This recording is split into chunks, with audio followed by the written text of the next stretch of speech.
పరిణామాలన్నీ కూడా బహుశా అందరూ గమనించే ఉంటారు. ఈరోజు దీనికి ముందు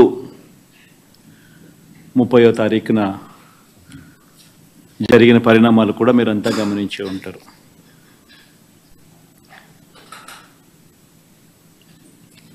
సోమవారం రోజు 30వ తారీఖు అంటే సోమవారం రోజు జరిగిన పరిణామాలు కూడా మీరంతా కూడా గమనించే ఉంటారు. మొన్న ఒక జడ్జిమెంట్ ఇచ్చారు ఇదే విషయంగా మళ్ళీ ఈరోజు మళ్ళీ ఇంకొకటి కూడా చెప్పారు. రెండింటిలో కూడా మనం గమనించినట్లయితే చంద్రబాబు గారి నిజస్వరూపాన్ని సుప్రీంకోర్టు ఎత్తి చూపించింది. ముఖ్యమంత్రి హోదాలో ఉన్న వ్యక్తి మత విశ్వాసాలను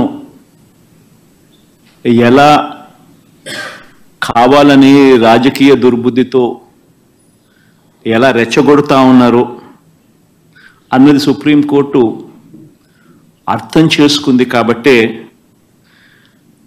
స్ట్రాంగ్ కమెంట్స్ కూడా పాస్ చేసింది. దేవుడిని రాజకీయాల్లోకి లాగొద్దు అని,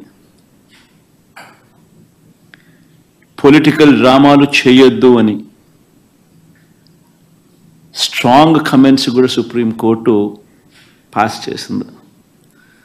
చంద్రబాబు గారు స్వయంగా వేసుకున్న సిట్టును సైతం రద్దు చేసింది. నిజంగా తిరుమల పవిత్రతను, స్వామివారి ప్రసాదం విశిష్టతను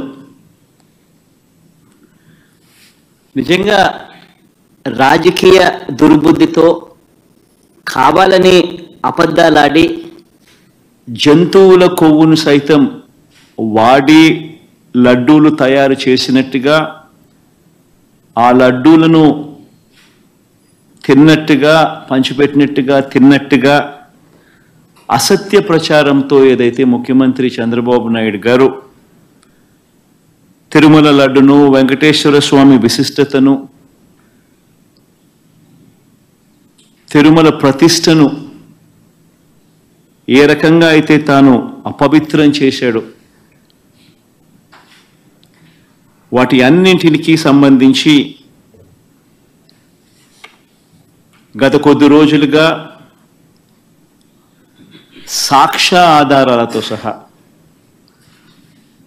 నేను చూపించడమే కాకుండా కోర్టులు సైతం చంద్రబాబు నాయుడు గారిని మొటిక్కాయలు వేసిన పరిస్థితులు గమనించాం. కోట్లాది మంది భక్తుల విశ్వాసాన్ని, నమ్మకాన్ని దెబ్బతీస్తూ చంద్రబాబు నాయుడు అనే వ్యక్తి ఏ రకంగా తాను పద్ధతి ప్రకారం అబద్ధాలాడాడో, ఆ అబద్ధాలను సైతం అవి అబద్ధాలు అని చెప్పి క్లియర్ కట్గా తెలిపే విషయంగా, తెలిసేట్టుగా సాక్షాత్తు టీటీడీ ఈఓ అంటే చంద్రబాబు నాయుడు గారు తాను ముఖ్యమంత్రి అయిన తర్వాత తానంతటి తానే నియమించుకున్న తన ఐఏఎస్ ఆఫీసర్, తన ఈఓ ఏ విధంగా చంద్రబాబు నాయుడు గారి మాటలకు విరుద్ధంగా, చంద్రబాబు నాయుడు గారి మాటలకు విరుద్ధంగా తాను స్వయంగా ప్రకటనలు చేశాడు. ఇవన్నీ కూడా ఒక్కసారి గమనించినట్లయితే చంద్రబాబు నాయుడు గారు ఇప్పటికీ మామూలుగా అయితే మంచి వ్యక్తి అయితే గన ఇంత ఆధారాలు కనిపిస్తూ ఉన్నప్పుడు కొద్దో గొప్ప సిగ్గుపడతాడు. ఆయన అన్న మాటలు సాక్షాత్తు టీటీడీ ఈఓ చంద్రబాబు నాయుడు గారి మాటలకు వ్యతిరేకంగా తానే స్వయంగా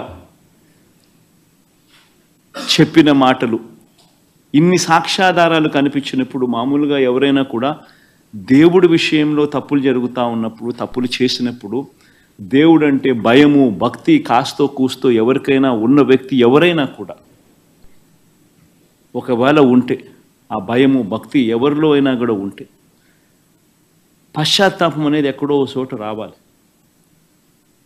ప్రజలకు క్షమాపణ చెప్పే కార్యక్రమం అనేది ఎక్కడో చోట జరగాలి. కానీ చంద్రబాబు నాయుడు గారి మనిషి ఎలాంటి వాడు అని అంటే పశ్చాత్తాపము ఉండదు, దేవుడంటే భయము ఉండదు, దేవుడంటే భక్తి ఉండదు. చివరికి ఏ స్థాయిలో చంద్రబాబు నాయుడు గారి అబద్ధాల ప్రచారాలు భయము భక్తి ఏదీ లేకోకుండా తాను ప్రవర్తించే తీరు ఎలా ఉందనంటే